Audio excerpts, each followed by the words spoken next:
in the tradition, I always ask the guests to give us a prompt or an inspiration for one that we can use the next time around. So it's kind of like a big community experiment and experience. And the prompt that was given to us last week by Brian Douglas of Sweatshop Union, an amazing gym in the GTA, is how may I be holding myself back from reaching my greatest potential for love, abundance, and self-acceptance?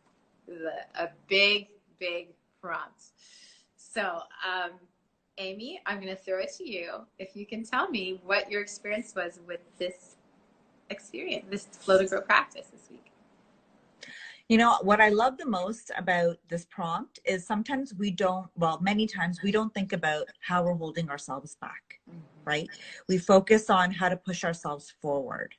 And in pushing ourselves forward, we often leave behind pieces of ourselves, right? Because we're so focused on whatever the goal is. So how am I holding myself back?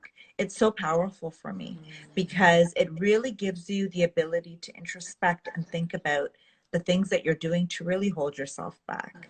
So I like to call it self-sabotage, right? So how are we sabotaging ourselves today?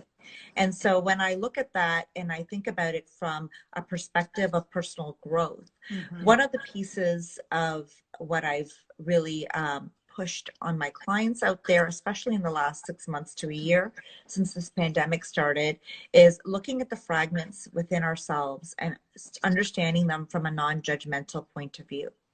So when I'm holding myself back or I'm self-sabotaging myself, what am I really saying to myself, right?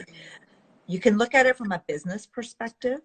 Why am I not reaching out to these clients? Why am I not going for the larger partners? Why am I not completing my larger contracts? If you look at it from a career perspective, why am I not answering my emails? Why am I holding myself back from continuing to complete the full circle of what I'm expected to do for myself? And why am I not shooting for more and growing?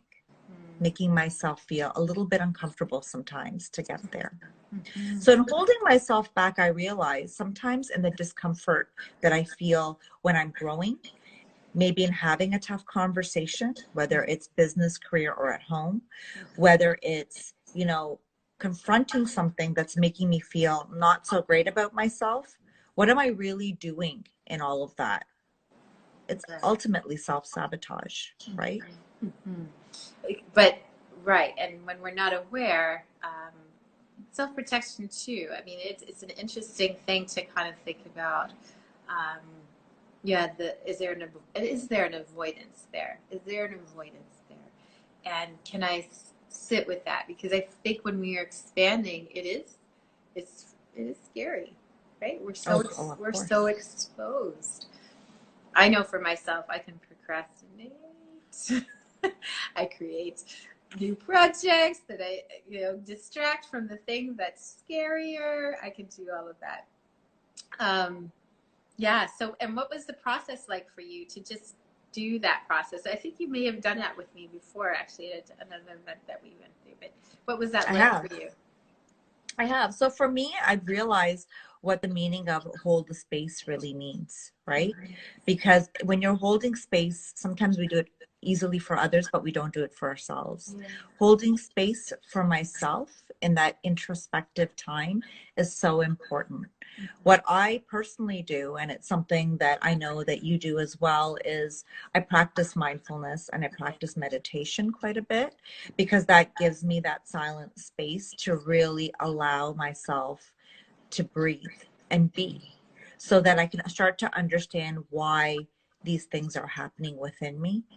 And of course, it's a process. It's been a process over the years for me.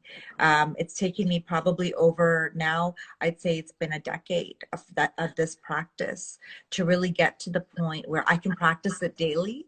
And it's become an inherent part of my existence. But I know many people who started or they're early in the practice. Again, you feel uncomfortable even just holding that space, that silent space of introspection for yourself. So for me, again, it's really looking at it from the perspective of holding space and non-judgment of what's happening within me. Just being that compassionate, empathic, curious, interested, right? It's just awareness. It's just awareness, right? Amazing. Okay, so I'm looking at what came through for me, and it was interesting for me because yeah,